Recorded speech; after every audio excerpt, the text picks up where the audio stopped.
Well, everyone, welcome back to the Spiritual Nomad podcast.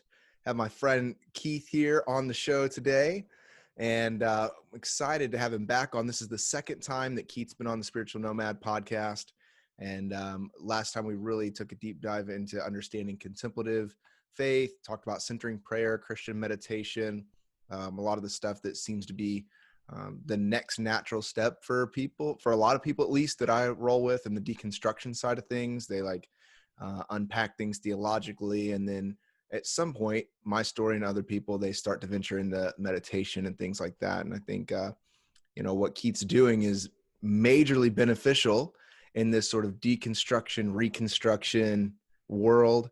And I'm excited to have Keith on again today as we talk about some other concepts of God and the evolution of that in his own life and how that's flourishing. So, little introduction there, Keith. Thanks for joining me back on the Spiritual Nomad podcast, my man. Yeah, thanks, Luke. So good to be back with you. Sweet. So it's been a little bit of time since we recorded. We were chatting just a little bit before we started recording now, and just how, and correct me if I'm wrong, obviously, but how your own interpretation of how you've approached centering prayer and contemplative practices, how that has sort of taken new evolutions and new lenses over the past, I don't know, maybe 6 months to a year. Can you just chat a little bit for the people that aren't familiar with you and your work, like what initially drew you to the contemplative practices, and then how that has sort of taken, new evolution for you over time? Sure. Yeah. Well, I was first introduced to meditation sort of by accident. I grew up in the evangelical church, and meditation, contemplative prayer, contemplation were not words that were familiar to me, other than meditation equaled Buddhism. Right. But during college, this would have been like 12 years or so ago, I started meditating, and that at the time just led me to look into Buddhism because that's just all I knew about it. And was grateful that some friends, which was super helpful because, as you know, Buddhists kind of know what they're doing when it comes to that whole meditative thing. Yeah.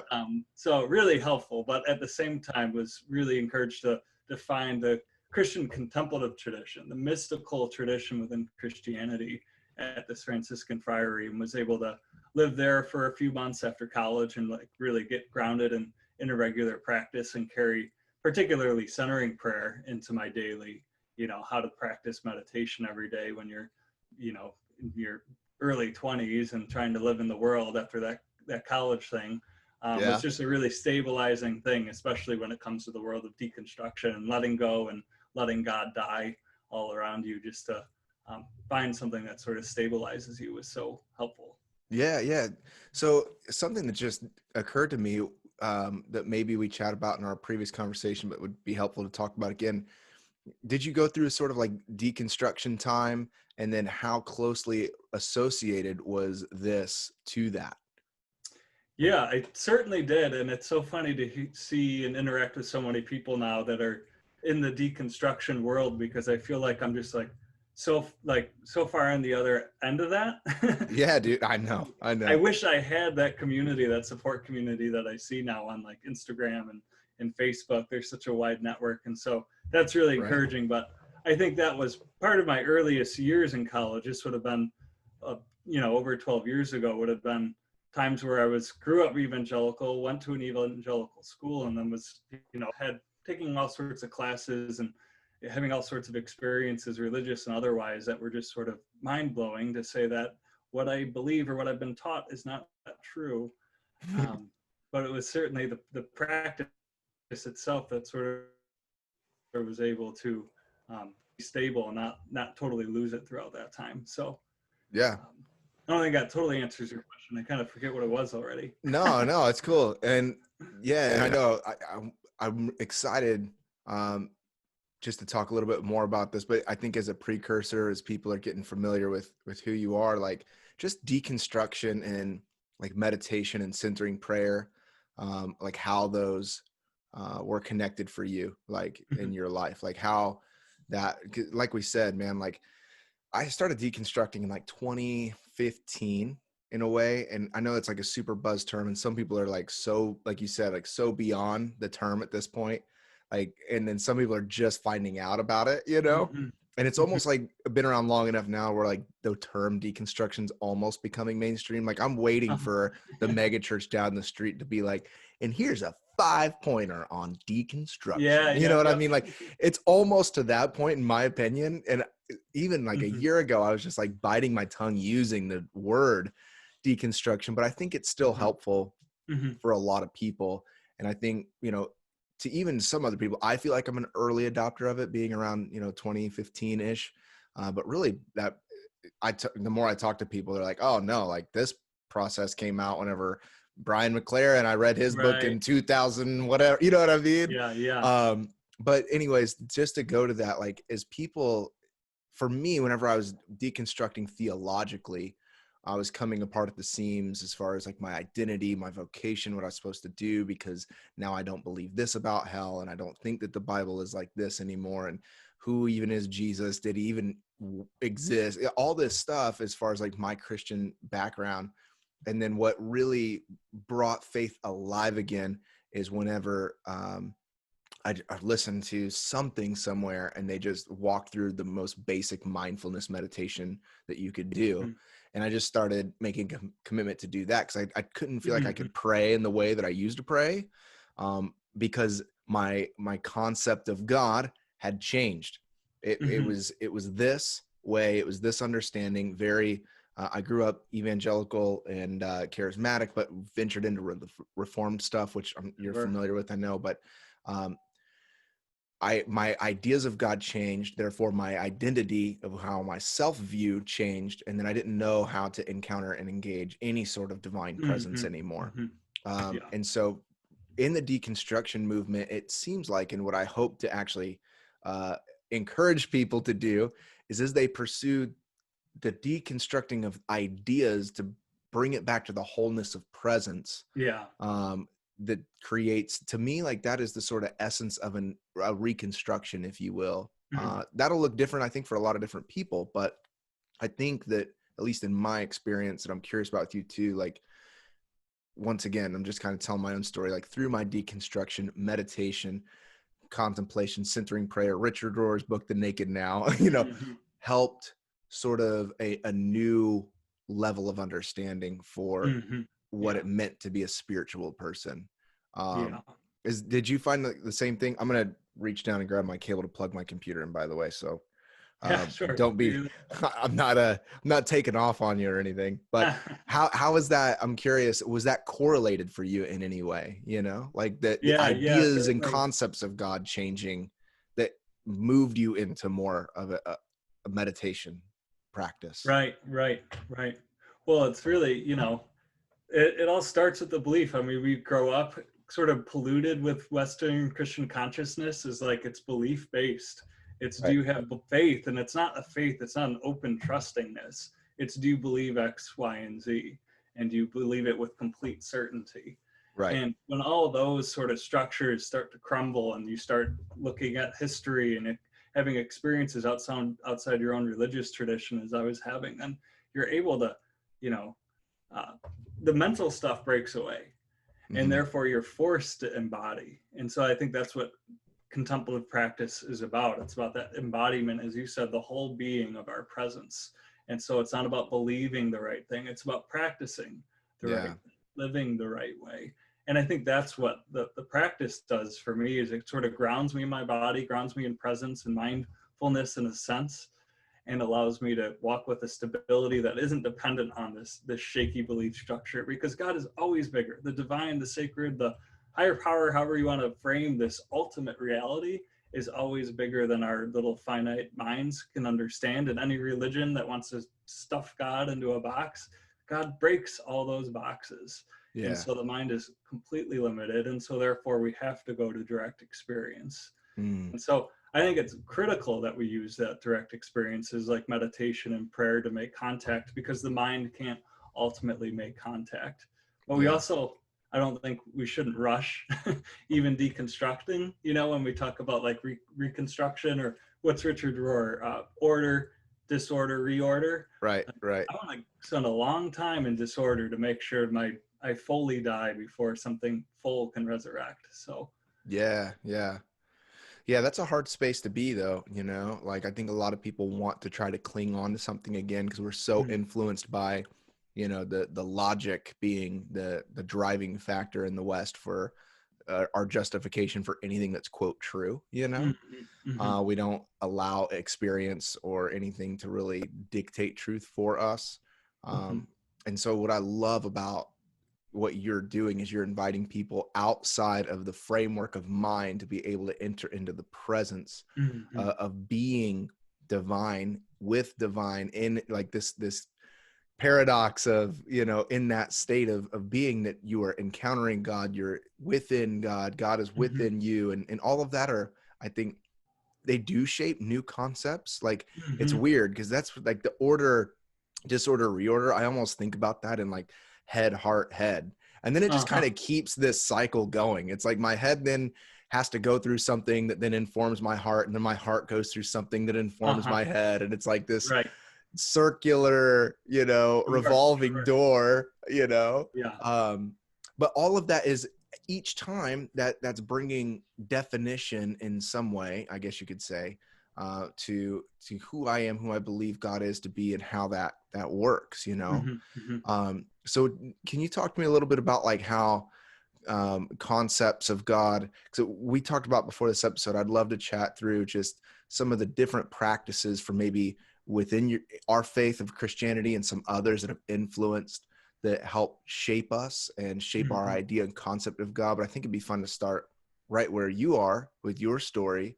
And as the theme of a lot of these podcasts have been, you know, order, disorder, reorder, Mm. so can you talk a little bit about like the concept of God, maybe for yourself, but also like how you see for maybe a lot of us in the West, what might we be going through and experiencing and Sure. evolving into? Sure. Yeah. I kind of can jump off of what you mentioned just a moment ago about being in God and God being in us, because those are two very different things. I Yeah, think both totally. are mystical orientations toward or mystical concepts of the divine, but I think they're both counter to God being the guy in the sky, because that's the thing I was given. That's the thing I Yeah. think Western Christians or Jews or Muslims were given God as the great guy in the sky. It's that Zeus-like faith that God's probably the white guy in the sky, right? Yep. And so it's like total separation. Therefore, the spiritual journey is a journey that I have to go in search of the divine, and I have to talk to get God's attention. And that's just, I think it's one way of developing a relationship with the sacred, is to sense that separation, and it certainly gives you a sense of subtle control over your life, which can be helpful for ego development. But Yeah. I think the more contemplative orientations are waking up. I think the two different facts that you were talking about is that recognition that we are in God is one, and the Yeah. second is God is in us, and each of those can be broken down. Yeah. Yeah. And breaking those down. So I've been accused of um, becoming like a pantheist at times. Mm-hmm. In the language that I use, that's more mystic. And I always turn people right back to like, this is not a new thing. Immediately people are like, new age, you new age person, because you're talking about, and then it's like, you point them back to just a few scriptures, to not even Yeah, yeah. Jesus, but Paul, you know what I mean? Uh-huh, Like, uh-huh. it's like, what do you do about Christ in me? Mhm, Like, how mhm, do you become aware of that? mhm, How do you set your mind above where Christ is seated? And mhm, mhm, apparently by that, you're creating some sort of union in the mhm, act of doing that, so like, it's just interesting being accused of some of that. Have you, in these different concepts of God, there's been a lot of like, how do you see the bridging of both the theistic worldview and then the pantheistic? And then I love like the panentheism sort of mhm. understanding of things. I'm not sure if you're familiar too much of that or not, but you're a smart guy, so I guarantee you know probably even more about it than me right now. But can you talk to me a little bit about like whenever you were encountering the disruption of this like God, this theistic God separate from me, God up here, I have to do XYZ to please and sacrifice Mhm, whatever it might be to gain connection to this God. Yeah. What was it like breaking down some of those sort of concepts and moving Mhm. into new stages? Yeah. Well, I think it did early on. I think it was a very conceptual game to wake up to this fact that like I can point at you with my finger and I can point towards myself and I can point towards my screen, but I can't point towards God. Mm, If I heard him, you know, we could invite your listeners to point their finger in the direction of God, and we just sort of end up all over the place. And mm, we can just recognize that God isn't this thing like a concrete object. And, you know, Paul Tillich and other mystics, Meister Eckhart, talk of God as being the ground of being, yeah, I the love ultimate that. subject and source out of which all things exist. And so I think it's just that mental realization that like I've never seen God practically, you know, we can't Yeah, see God. And I think that's a scriptural thing if you want to look at the biblical basis, that you can't, nobody's ever seen per se the divine. And so then we end up with concepts of being, well, God is like uh, the wind, you yeah, know, God is the Holy Spirit that flows throughout. And then we have that mystical understanding then that we are in God as if God were an atmosphere rather than the object of holy worship that I need yeah, to sacrifice, as you said. But just to recognize God is so much more spacious and loving and accepting, because yeah, God isn't a thing with a strong will and a really strong opinion. And yeah. so Yeah, our I projections do, mm, seem to have those things, yeah. It's like God said this. It's like, yeah, that sounds a lot like you, my man. It's like, God said what I said. Yeah. totally. Yeah. So with that, like, and hopefully I'm not just shotgunning too many questions at you, but I'm glad that I have you captive to do so. Mhm. um, with those, like, this sort of ideas shifting, and with that concept shifting, like, what did you begin to see within you with that? Like, what were the stages of, a lot of people call it ego death, or did you experience stuff like that? Like, and how did you wrestle with the liminality in your mind versus these new awakened understandings of the divine? Yeah. Yeah. Well, yeah, it's certainly say happen more in like progressive stages, you know, of just like realizing new things. You know, I think some people have this like wake up call or ego death that's sort of like captured in like Yeah. a moment. And then I think a lot of people go chasing these ego deaths or go chasing some sort of spiritual enlightenment experience, which I think is in some ways dangerous, or could just be an enlightened ego trip of its own right. But Yeah. the ego wants to have a spiritual experience and wants to see itself die. Um, Dude, yeah. but Yeah, that's really good. Go yeah, ahead. but Sorry. That I think a lot of, I think for myself, the more like progressive path has just been, you know, early on I can think of recognizing that, you know, this idea that the Holy Spirit was within me. I was given that as a child, and I never took that serious enough, perhaps. mm, But that was still a stage where it felt like I was me and separate, and God was like air that we breathe, and the spirit was like filling the emptiness of my being, still mm, dualistic, still separate, you know, mm-hmm. but God was in me, and that gave me a certain confidence to move, a certain freedom in the world, that I could tune in with the spirit, I could tune in with the air around me, in a sense, to sort of go with the flow, the divine flow. But I Yeah. think even more connecting to that ground of being, rather than God just being in me as in the open empty space within me, but God as being the atoms and cell of my body, you know, Mm, another biblical sense that we're like one in the body of Christ, if we want to put it that way. yeah. We share the body, and that God is our body and we are God's body, in a sense. So, and that gives a tremendous amount of freedom to get in tune with what's most authentically true and alive within us, Mm. trusting that that is divine energy pushing into the world. Yeah. So how did, like, what did that take for you to be able to really begin to get yourself around that idea of non-duality?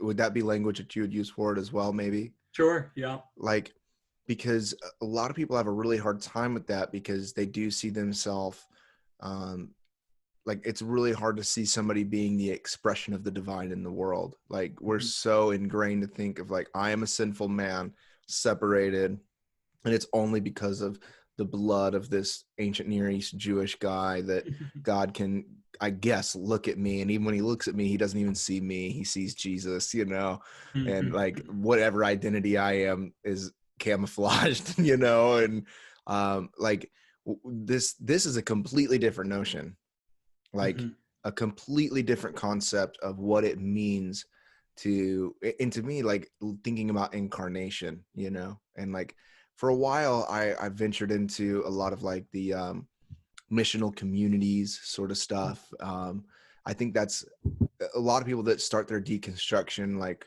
from a church level or, you know, ecclesiological level, they're like, they immediately are like, yeah, forget organized church, you know, they go like house church model, you know, whatever. Right. And essentially, like, at least for me, I'm consistently looking for a savior. You know what I mean? Like, what is going to be the thing that like is, you know? And that's why Calvinism served for a little bit of time, because it's like an equation. It's like y equals mx plus b. And then, but after you figure it out, I'm like, I'm bored again, you know, not born again. I'm bored again. I need to find something else. You know what I'm saying? And so I'm like on the journey, you know, yet again. But anyways, this idea of like in the missional community setting, it was really looking at incarnation, like how, what I do appreciate and what I did learn from like the Soma community stuff up in Washington was like, how are you the physical representation of Christ in your neighborhood, you know, in your place? And I think one of the biggest things with shifting the concept of God to getting people to adhere to a creed, to get God to show mercy on them, it's like, well, how do I like, you know, grill, you know, well, I have to be careful if I grill chicken around here. There's a lot of vegans, but you know, how do I, they might not see that as a good thing, but you know, for my friends that do eat meat, how do I grill chicken good for my community and have them over and entering in and saying that is God manifest, you know? That was like a completely new concept for me, in a lot of ways. But anyways, just talking about that we are divine incarnation, that we are a piece of that. Do you run across a lot of people that encounter your work or do things that push back on that idea or that notion? Maybe people that want to get involved with contemplative practices, but they're not, their concepts of God have not really changed too much from conservative ideas. Like, what's been your encounter with some of that? I will be honest, not very much at this point. I think I'm just in this world at this point where maybe 5 or so years ago, there's bumping up against that, but sort of the people I'm working with and alongside, it seems this is the new norm in a sense. Yeah. And I get it, you know, they are different ideas, and we've been told and we've been programmed to think totally different than the conversation we're having now. So I understand the resistance. Yeah. But don't bump up against it very much these days. Yeah. Yeah. So when you're entering into, when you were, I guess this is a better question too, especially to rehash, like what were some of the origins of you pursuing, because you do that, this is like your vocation, right? So like at what point were you like, you know, this is so important to me that I feel like I have to give this gift of contemplative practice and centering prayer to other people as my sole focus in life? Yeah, good question. Well, I started practicing centering prayer. That was the first, you know, meditation practice that I like really like took serious as a daily part of my life. And you know, I just felt the transformation of that, and invited 6 close friends, joined me for 6 weeks.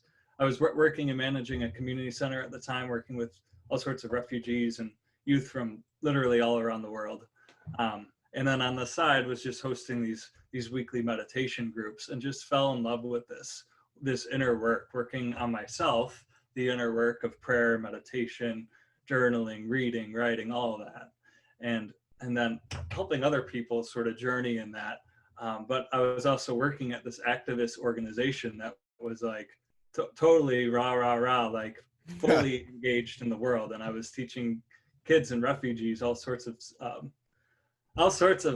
going on all sorts of protests, like city, state, national level, overnight trips. And so I was engaged in this like heavy external in the world, fixing social change or fighting for social change, and then engaged in these silent, prayerful, meditative practices. And I think both those worlds need to exist, and they need to be certainly woven together. But as I continued to do that inner work, I just felt this real invitation to just go all the way. And so I went on my own route of, pursuing the training and certification in that sense, to become a certified meditation teacher, contemplative prayer teacher, all of that. But it's really just coming out of my own experience that I know the transformation for myself. I've witnessed it in other people that I've been working with. And I think this is the thing, this opening our eyes, waking up, spirituality, waking up. And then maybe we don't have to fight so hard, or if we can have more people that are spiritually awake or spiritually alive and in tune with the spirit, then maybe we wouldn't have so many social, the injustices that we see today. Totally. I love that. Maybe forgot. I'm good at forgetting. It's one of my talents. Actually, I have a wild memory. It's like I have either a wicked good memory, like I can tell you what meal I was eating at 7 years old at like a family reunion, or I'm just like, wait a second, what was that? You're creating space in your mind for new things. There we go. Yeah. So your experiences, you entering into this like contemplative sort of thing, that came at a time in your life that you were seeking like vocation path, like, and you were like did you feel initially called to more of like the social activist work? Like, was that like, did you feel like that was the initial calling and drive? And then at what point did it like shift for you? Like, because they're both obviously super important and connected in so many ways, but you're right, they are very different in their approach of like what your daily schedules look like and all of that, so like you were pursuing this as a vocation, and then did it switch? I went into college 15 years ago thinking I was going to be a park ranger and work in the national forests. Had some experiences in the city. I was a suburban boy, pretty affluent growing up, had some wonderful experiences in the city, seeing a whole different part of life and the world, and felt, very genuinely called to serve in the city. And so I still work in the same city I've been in for the last 10 years, but felt that genuine invitation to do that sort of, in my evangelical worldview, that was that like inner city, like being missional, very influenced by Shane Claiborne and the Irresistible Revolution. Lived in an intentional community for 4 years, that type of thing. So very much involved in that world. And at the same time, as that was sort of being cultivated externally, I was also taking this inner journey, which I think was giving me strength in the outer world. But at some point, it just sort of flopped. And you may have read The Cloud of Unknowing or likely know of it. And, they speak very, very carefully that you have to move from the active life into the contemplative, that we can't just jump into non-duality. It's like you need dualism. You need to pass through that in order to open to the more contemplative dimensions of life, and that they're intimately connected. Can you talk some more about that? Well, actually, sure. I'm thinking explicitly about the Cloud of Unknowing, which some reader or listeners may know is a very ancient Christian mystical text. I think 14th century by an unknown author, and just talks about, sort of these 4 stages of like very active in the world, being a servant, even a servant to God, to Christ into the world. And then you sort of go up another rung and you enter into the higher active and the lower contemplative, where you're active, you're still active in the world and you're still doing, but you also take on a more prayerful and contemplative orientation, a little bit more in tune with the spirit. And you would think this is a great thing. And this is where I think pastors would flourish, or religious leaders that are in the world are in the high active and lower contemplative. And then there's the third rung up, which is this movement from, and still emerging of the active and contemplative, but you're in the lower contemplative with a mix of the higher active, but a little bit more contemplative. And then finally, they would say at the fourth stage, you're fully contemplative. We might think of mystics or nuns, monks, hermits. And that work is what we do, and that work continues into the future to come. So we think of the kingdom of God, or when we die, then we'll be living this contemplative life in a sense, because there won't be any more action to do. There won't be that service orientation, supposedly, in the next world. Yeah. So we sort of go on in contemplation. But I think the key in our world is to not separate those, to sort of turn that into a wheel, a circle, so that even the lower active meets with the higher contemplative. Is that kind of what you were, those rungs then is kind of what you were experiencing then through your time in the social work then, right? I mean, has that kind of been your trajectory? I mean, I would say so. I would never say that I'm like in this higher contemplative mindset. I still feel so busy. I'm still behind a computer, 6 hours a day. I'm still out doing life. So I wouldn't consider that as like full-time contemplative monk hermit, as that traditional text would sort of point to. Right. But yeah, I think it's just really that integration piece, Yeah, it's really good. That's really good, man. Yeah, you were talking about, slipped my mind now, because now the word integration just completely sparked a whole new thought in my head, man. I was like, oh yeah, I want to chat to him about this, and then integration.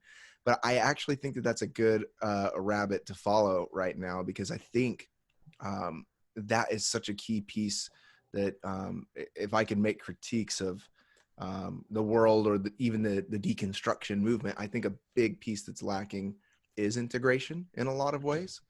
And I know it's been a gnarly year, and it's been, a lot of duality and a lot of polarization and things. But at least within myself, like the integration has been the key of maturity, I think, for myself, and, don't want to sound any like egotistical in any way, but I have felt a sort of maturity manifest by way of really focusing on both of that integration, both of the doing and the being, and finding that, and so maybe even talk a little bit about that, as you've pursued this path and have done that, about how you've seen yourself and other people integrate or integration, and like what does that look like? And for people that are in deconstruction trying to reform their faith, what would the origins of integration begin to look like in their life? Yeah, that's a great question. The first thing that comes to mind is a favorite quote from Confucius. Who knows if Confucius said this? I think Confucius gets quoted saying a lot of wonderful things, and he may have said this, he may not, but supposedly Confucius said, "Cultivate the roots, and the leaves and branches will take care of themselves." Cultivate the roots of your inner life, of your emotions, of your mental, of your triggers, of your ego, of your false self, of your spiritual life. Cultivate your roots, and the leaves and branches will take care of themselves. That the outside world would take care of themselves, or that you would be in the flow and be well nourished. And so that's what I think, any good contemplative practice is about: orienting ourselves towards the inner life, cultivating the interior of our being, so that we have emotional intelligence. We have emotions all day, but we don't take notice of them, or we don't know how to talk about them, or as men, we're disengaged from them, or we overlook them.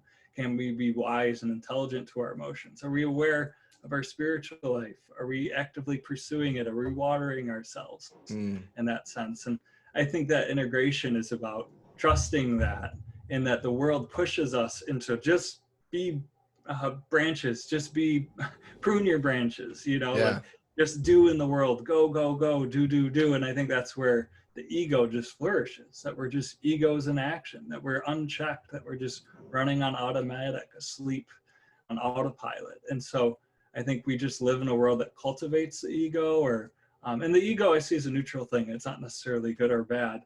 But if you only feed the ego, then the ego's worst side will be inflamed, which is what we see all the time in the world of action. So I think of integration as really, for me, it's been a matter of prioritizing the roots, and that's for prayer and meditation and contemplation and taking the inner journey very seriously as a way of making sure I'm in stuff.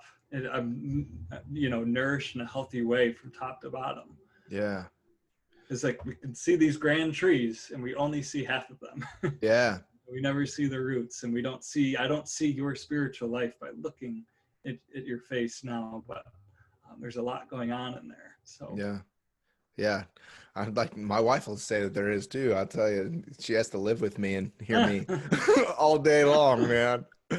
Especially with, working at home and things, we're tight quarters here. Yeah, man, I love that. And just an encouragement for folks to pursue that sort of integrated life. So important. I think people can kind of be fearful of entering that. I talk to people in our community about engaging the silence, and a lot of times we may be nervous about that because the silence initially seems to hold up just a big mirror to us in a lot of ways. And a lot of us are just, speaking once again from only my own experience, I began to see the mirror of my soul, and I'm like, ooh, that's really what's in there. Like, that's really what's going on. Like, like it's just easier for me to keep moving, keep doing. And two, if I could have retreated to an idea of God that would be more pleased with me in that way. Like, I think so many times we, rely on the well done, good and faithful servant. Like we're just like, I want to do everything I can in this world so that one day I'm going to get to heaven and God's going to say, well done, good and faithful servant. We work ourselves to the ground and we try to elevate ourselves by our deeds and efforts and all of these things. And we neglect some of that contemplative side of connection and presence and awe and wonder. And I think the real essence of what gives us any fuel to go, but in your work and what you do, like, how have you helped and how have you seen people make that transition to be able to actually engage the silence? Like, what does that look like? What was that like maybe for you or for people that you've seen in the early origins of taking the step toward this sort of integration?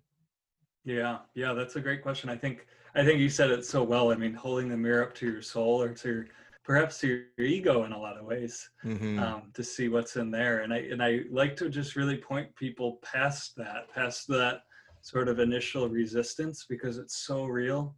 And we sit down for even 2 minutes and it can be tedious. Turn off your phone. I mean, we can't even, be in the car alone if somebody goes in to fill up the gas without pulling out our phone to stay busy entertainment. My ego wants nourishment, wants entertainment. And so I think we just are, we have so much working against us to cultivate the contemplative life. And when the ego is resistant, when people are resistant, I try to point them towards that it is the ego being resistant. Yeah. And that their truest self actually craves this. That their truest self, their soul wants that nourishment, that slowness, that being here right now. And when people tap into that, when they can sort of wake up outside of their ego and say, okay, there is something else going on beyond just the monkey mind, chattering about what it wants, how it wants the situation to be different, or how it resists the silence, then they can really rest into that, which is super, actually really peaceful at times, or very not always, but people can really get a sense of a deeper sense of self, but we're accustomed to just living in the waves of life, so people get addicted to that. And so we have to cultivate it. We have to take time, and we have to be gentle with ourselves. I always teach gentleness, non-judgment. Be gentle on yourself. It's a progressive path. It's not, you don't have to sit down for an hour tomorrow and meditate by yourself. Start with 5 minutes, start with 10 minutes.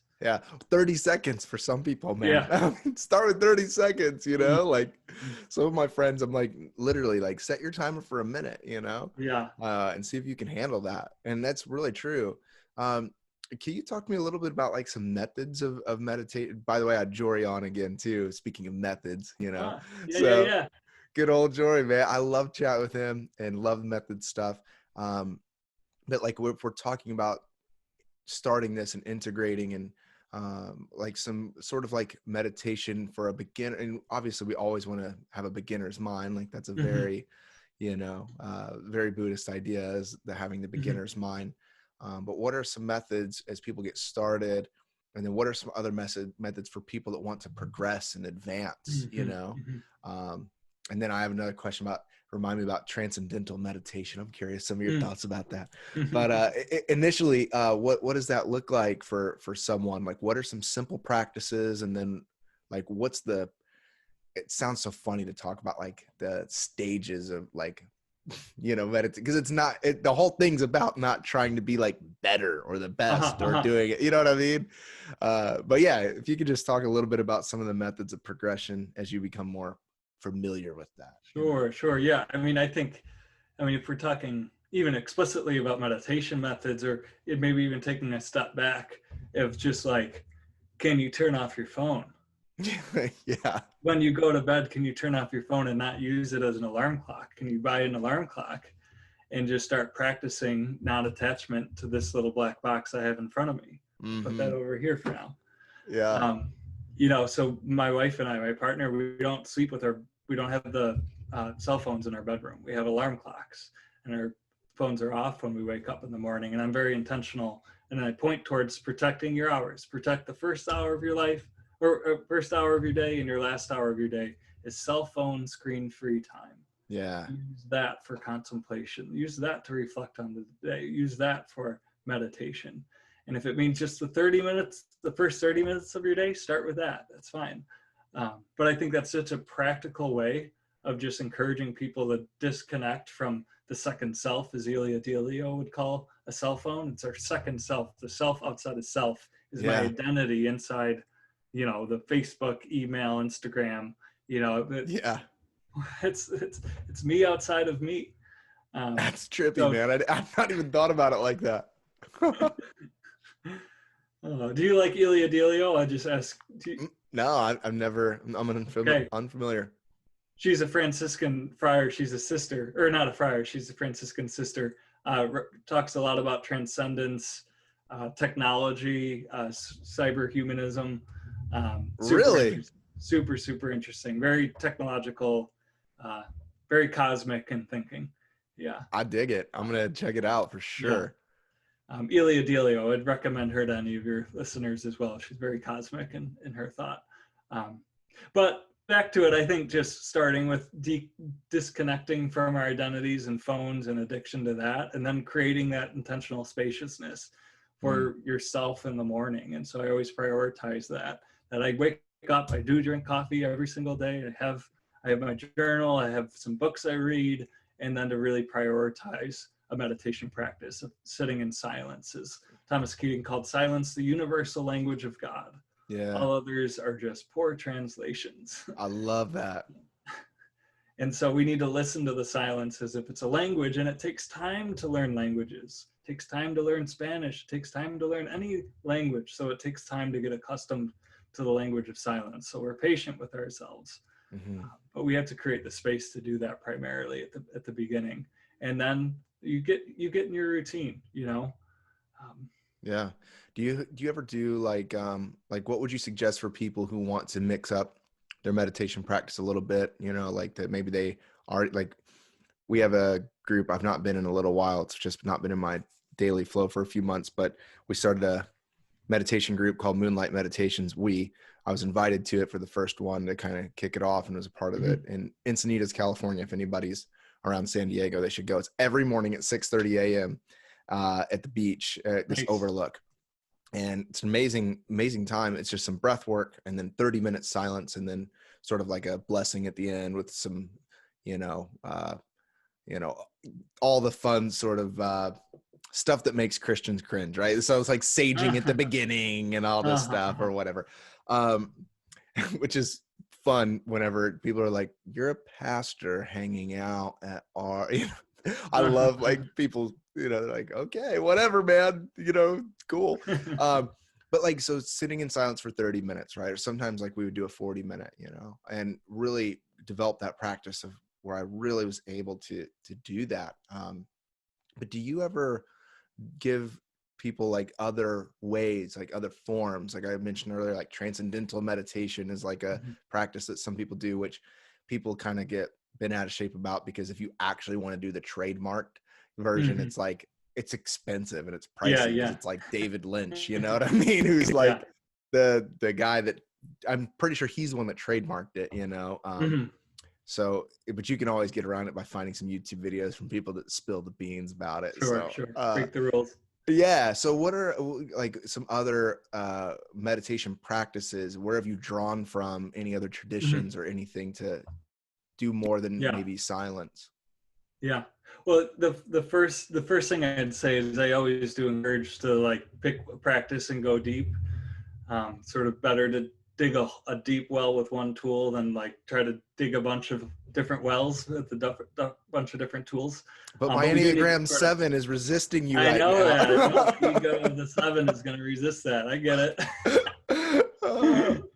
And it's good to supplement the practices, and it is good to taste different orientations, good to taste different faith traditions, religious traditions. So, but that is to say, I do suggest going deep with one, but we do need to know which tool to work with. Yeah. And so certainly there's so much value in practicing different traditions. I did the Vipassana course with Goenka Ji. You might be familiar with that. Yeah, I've seen that. That's a 10-day. My wife and I did it together. No talking. You know, you don't sleep in the same room. 10 days of 10 hours a day of silent meditation. No So books, gnarly. no writing, no reading, no talking, no looking in the eyes of another person, because that's considered communication. It's just you Whoa. yourself for 10 hours a day of meditation, and then walking around and eating.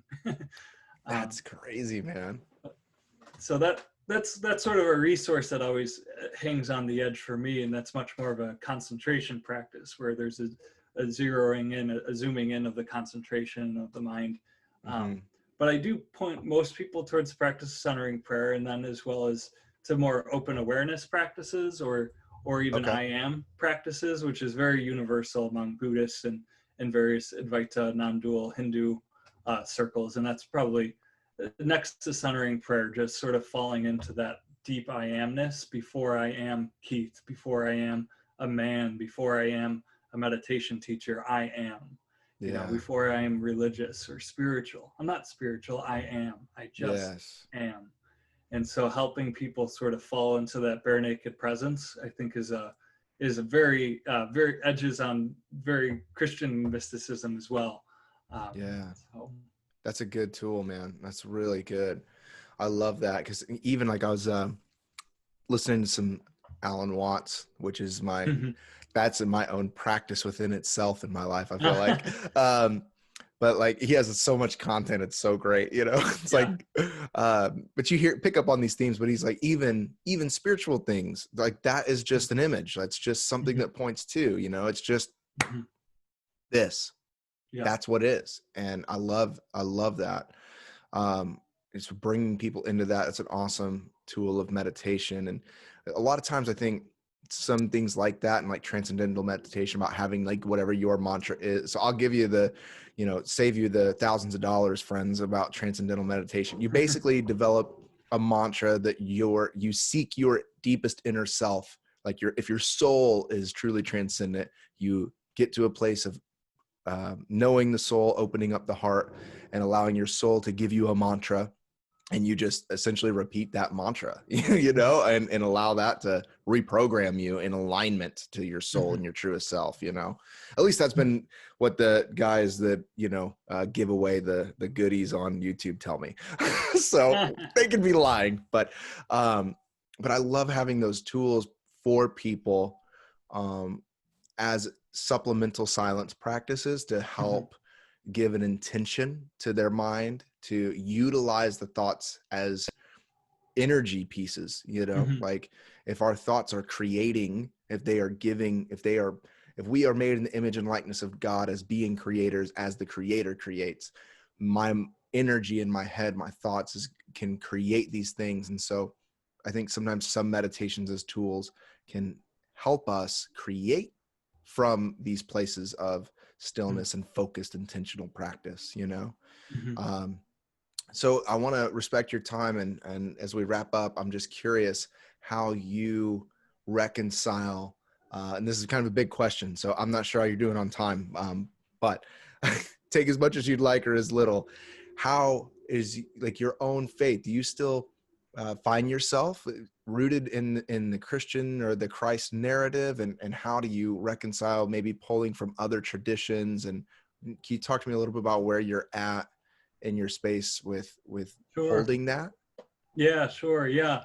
You know, I see it as I grew up in a fairly mature and healthy religious household, which was a huge gift, that I didn't grow up in some hyper conservative or something that was like all this religious drama and baggage and trauma. And, you know, so many people have that, and that there's so much hurt there.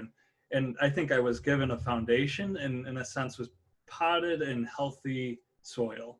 Mm-hmm. And I've just recognized that pot that I was put in, Christian pot, Yeah. the evangelical pot, I had to definitely get out of that. I needed a bigger pot. God was bigger than that little evangelical pot. And then it feels like, well, then I fell in love with Catholic theology, and I was considering becoming a Catholic. There was this time when I was writing and studying and discerning whether to be a Franciscan friar. Wow. So that's part of the reason why I went and lived at that Franciscan retreat center. And so then I thought I was going to be in this bigger pot that was Catholic. And then my root systems outgrew that. And I thought, well, God's bigger than the Catholic Church. And so I feel like at this point, I've been like planted in the garden rather than feeling like I have to remain in the Christian pot. This is like, there's Christian pots over here and they do this fruits, and then there's Buddhists, and then there's Jewish, and we're all in a unique pot, but rather to recognize that we're in the garden of life together, and that my roots still cling to this Christian soil. So it's not like I shook off all that Christianity. It's actually all still there, all the good stuff. It's that transcend and include. I've certainly, in a sense, transcended my evangelical faith. Totally transcended that, but I've included the good things, that God is personal, that relational energy with the divine. And so that's what I feel. And I still draw the Christian mystics are certainly my like go-to source. Like that's the people that I drink with every day. But I've sort of asked myself over the years, am I a Christian that happens to be contemplative, or am I a contemplative that happens to be Christian? What is the essence of my identity? And I've sort of fallen in line with, what's more universally true of me is that I'm a contemplative.